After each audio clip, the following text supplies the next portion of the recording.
Greetings once again, fellow ninja.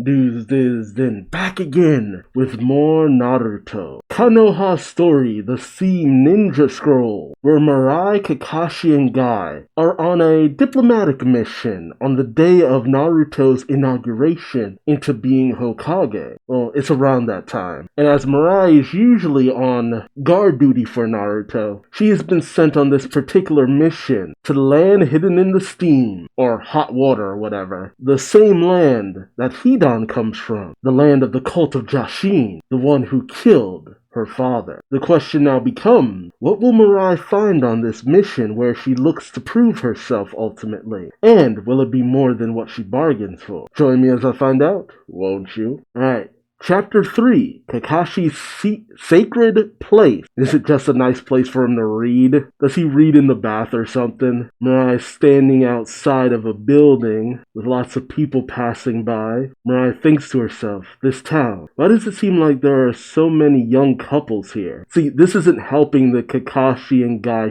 shipping thing. Mirai suddenly hears Kakashi call out from inside, damn it, I missed. He throws two kunai. I guess he's trying to win a prize. Is this just a tourist trap? Guy tells him as he misses, a spectacular miss, Kakashi. That's another time. Mirai sees him and thinks, we stand out. The three of us stick out like a sore thumb. As Kakashi wheels Guy out of the building, Kakashi says, man, if those were real kunai though. That's why. Mirai asks, so did you get enough target practice in? Kakashi simply says, yeah, we can't seem to hit anything.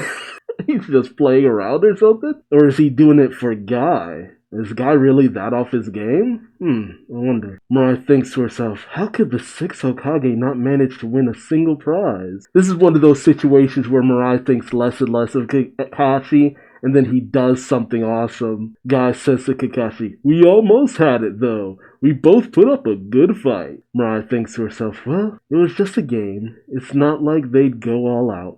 They're both adults. But then Guy calls out, alright, what do you say we try again at the one next door? Kakashi looks at his wallet and says, shouldn't we save some money for later? Mirai then thinks maybe less like two adults and more like a mother and children. The man in a hoodie walks past them, but then Kakashi grabs his arm, showing that the man tried to take his wallet. Mirai realizes a pickpocket. Kakashi says, guys like him flock to touristy places like that. Would you mind finding a security guard for us? Mirai says, yes sir, it is true. Tourist traps and places with people who are from out of town, they're easy picking. The pickpocket then shifts Kakashi's wallet to his other hand and then throws it back into the crowd where I guess a partner of his grabs it and makes a run for it. Mirai calls out, he has a partner? And she gives chase, telling the man to stop right there. The man then starts parkouring through the streets, jumping off of people's dinner tables and the like. Mirai thinks to herself, he's really fast, as she continues to give chase, keeping up with him step by step. The man runs towards a takoyaki cart? And slides right on through the cart as he calls back to Mirai, you think you can catch me? And as he makes his way down the crowded street, Mirai decides it's time to use some ninjutsu, thinking, if I lose sight of him in this crowd, I'll never be able to find him. She uses a genjutsu to stop him in his tracks, as not to harm anyone around him, of course, makes a lot of sense. I'm surprised she could use the genjutsu without even looking at him though. She uses demon illusion, tree bind death, and the man screams out, huh? What the heck? As he's bound by vines covering his entire body. However, as he cries out, I can't move my body, all the people see is just some man just on his knees screaming out. I love it. I miss the days when we used to see a lot of genjutsu abilities that weren't too overly hacked. Mirai thinks to herself, Demon Illusion Tree Bind Death. It's a genjutsu passed down in the Leaf Village from the time of the first Hokage. It binds the targets with an illusion of coiling branches. My mother passed it down to me. Anyone without resistance to illusions won't even be able to move a finger. Didn't Kurenai try to use that against Itachi? Unfortunately, he had resistance against it. I think that's what she used. It's been a while. As the pickpocket cries out to Mirai as she approaches saying, what did you do? But as Mirai takes Kakashi's wallet away from him, She gives the man the meanest of death glares. And I guess as Mirai makes her way back to Kakashi and Guy calls out saying, I hate to say it, but I've gotten old. When I was younger, I could have taken on 200 pickpockets without breaking a sweat. This is true. Why, I could have even knocked them all out before they stole anything. But Kakashi tells him, you really shouldn't knock people out before they've done anything wrong. And Guy simply says, oh, that's true. But Mirai tells them, would you two please be more serious? You realize that could have gone a lot worse, right? It's my fault I let a pickpocket get close to you, but you should be more aware of the danger around you. First off, merely grabbing that guy's arm was going way too easy on him. You should have used lightning-style jutsu, or maybe shattered the bones in his arm. Whoa, Mirai, it's a pickpocket. At most, you punch him in the face. Kakashi simply says, I wouldn't do something like that for no reason. I mean, I'm not not Guy, dang. Hey now. And the guy says, hey now, even I wouldn't go that far. And Mirai insists saying, but Lord Six. But before she could fully say Lord Six, Kakashi tells her, shh, I don't want to draw attention. This is a top secret mission. Mirai covers her mouth as she notices the arguing's drawn a bit of a crowd, or at least the attention of a couple of people around them. Kakashi then hands his wallet over to Mirai saying, besides, and as she opens it up, she finds a note that says, too bad, let's not do bad things, shall we? Ooh, I love that. That's good. Mirai's taken off guard by that note, as Kakashi tells her, that was a decoy wallet. Guy questions, was really? It was. That's my Kakashi. Again, Kakashi and Guy are just a couple. But Mirai thinks to herself, I'm not of any help at all. I returned the wallet and it didn't even matter. But even if that was a decoy, how could Lord Six be so careless as allowed it to get stolen? Because it didn't matter that much. Is someone that apparently unreliable cut out to be Hokage? But before she can finish that thought, she sees a guy in with a bunch of people posing in front of a cutout. It's a very silly picture. And Mirai, oh, Kakashi's in one of the cutouts too. I didn't see him at first. Mirai then yanks them away saying, what are you doing? What if a terrorist was lurking in that group? But then suddenly Kakashi is gone and she says, and where's Master Kakashi? She then spots him up near a large tree on a hill, questioning, what is he doing over there? Kakashi's up near the tree, crying his eyes out. As Mirai questions, he's crying. Why would he? Guy tells her, that sacred place. This is a sacred ground. He's always talked about wanting to come here. Is this the location of one of the novels that Jiraiya used to write? Mirai questions, why here? And then she realizes and thinks to herself, wait, is that tree the key to the S-rank mission? Is sacred place some kind of code word? Lord Six is usually so hard to read. I've never seen him display his emotions like this. Kakashi says, finally, after all these years, my wish has come true. Mirai reaches out to him, calling out for him, but then suddenly Kakashi turns and says as he pulls out one of the Makeout Paradise books saying, I am now standing at Makeout Paradise's sacred place. Oh my god, Kakashi. Mirai is taken off guard, questioning, make out, huh? What? Of course she wouldn't know what it is. It's from before her time. Guy says, Make Out Paradise. It's been Kakashi's favorite book ever since he was young. At long last, Kakashi has finally fulfilled his dream. I love how Guy is just all in on this, too.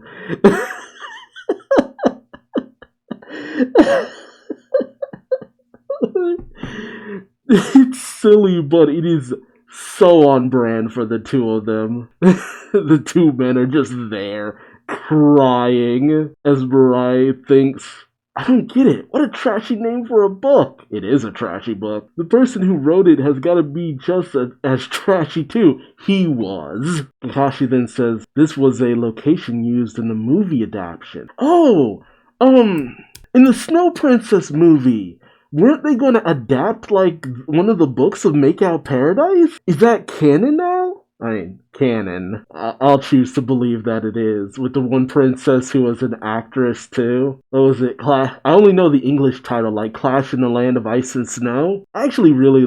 that movie was hit or miss for me. because the animation was both cool and then it wasn't in certain places. I like the thing with the princess. The bad guys were kind of lame looking though. Mirai then thinks to herself, they made a movie out of it. Wait a second. Is the reason there are so many young couples here because of the Makeout book? Oh, maybe. Lord Six's favorite book, huh? Maybe the story is actually something really instructive and helpful. Mirai, you're way too studious. She then asks Kakashi, say, do you think I should read it too? And without missing a beat, both Kakashi and Guy tell her, you're too young.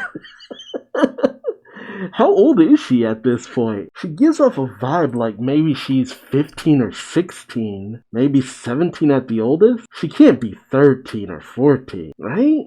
And then Mirai asks, well, could he at least summarize it for me? Guy blushes hard and says, no way. There's no way I could do that. If you're looking for a good book to read this one. And he says, I edited it myself. You can exercise with me for 24 straight hours with the video guide. It's called Leap Out Youth, 24 hours of hot-blooded exercises. Jeez. And then Kakashi says, I'm pretty sure exercising for 24 hours straight is impossible. Mirai says, yeah, for sure. Then Guy disagrees, saying, that's not true. Lee told me he followed my guide every day. And Kakashi says, but Guy, he had special training. I gotta say, older Rock Lee, he is built. He is built like a mother, but, take him away. He's developing Guy's same cheekbones and stuff like that, and it just doesn't look as good on Lee. But Guy feels insulted, saying, who do you take my student for? And as Kakashi and Guy start to argue, Mirai watches, thinking, I wonder, have these two always been like this when they're together? If my father were still alive, he might have come here with them too. Oh, you went from silliness to heartbreak so fast. Just see an image of, old Kakashi and Guy with, I guess it could have been an old Azuma. Dang, what could have been?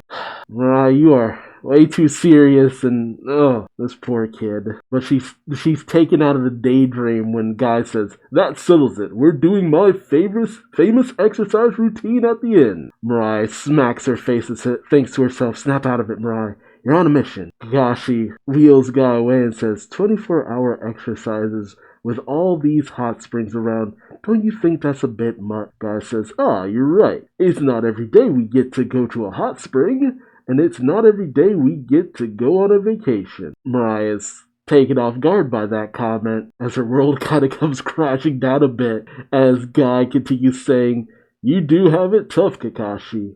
They don't ever let you leave the village like this if you don't say it's for a mission, on paper at least. And Mirai says to herself, on paper? A vacation? She thinks to herself, this isn't a top secret mission? Am I really just their attendant? Why did Lord Seventh remove me from his guard detail during the important 5 Kage Summit? That's what it was, the 5 Kage Summit, not his inauguration. She then says to herself, is it because I'm still not good enough? This poor girl. She has so much anxiety over just not feeling good enough.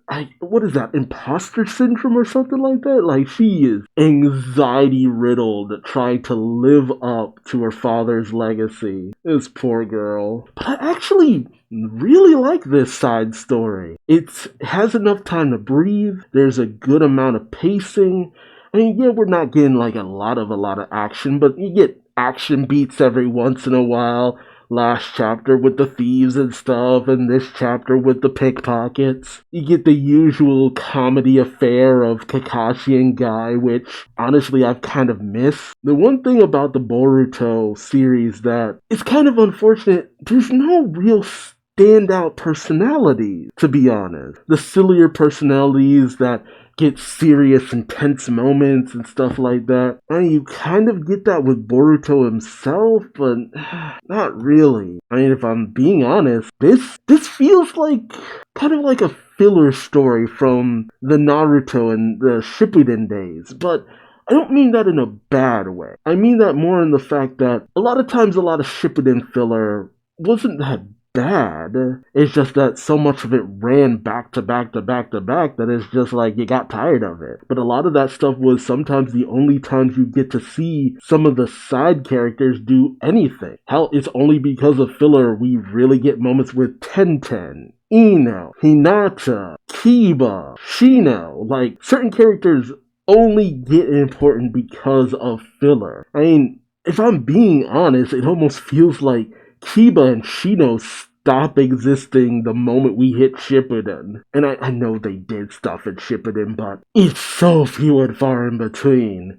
And then even with Hinata, it's only here and there. It was once we got to the pain moment, bam, she had a big crucial moment, and then towards the end of the Great War. Characters who were made to feel like they would stand out before, not so much. And stuff like this is a good chance to maybe get to understand what's going on with them. I feel like the Boruto series would have endeared itself to more people had they had Boruto hang out with the previous generation a bit more. Spend some time with Shino, Kiba, his mom Hinata. We barely ever see them really do anything together. More of the new Inashikacho hanging out with the old Inashikacho. But this is a very typical story, especially when it comes to the likes of Kakashi and Guy, where because of their sillier antics, they're kind of seen as goofs and guys behind on the times, they're old men, yada yada yada, but in actual combat, they're beasts.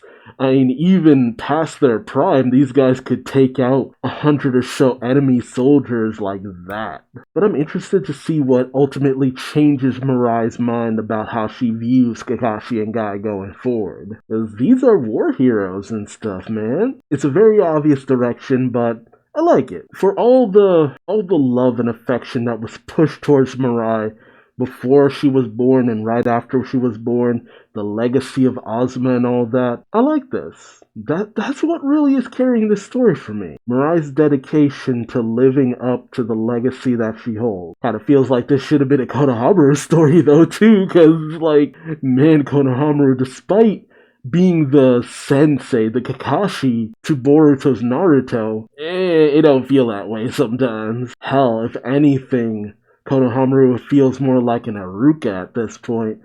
No diss in Aruka, but and even then, it ain't that much of an Aruka, Oh well, I've blabbed on enough. Let me know your thoughts in the comment section below. Also remember to like, subscribe, bell, all that good YouTube stuff. Or don't, I ain't your daddy, but I still love you like one, if you were to. But until next time, I've been Duuz-Diz-Din, and I hope to see you in the next video. Till then, bye-bye.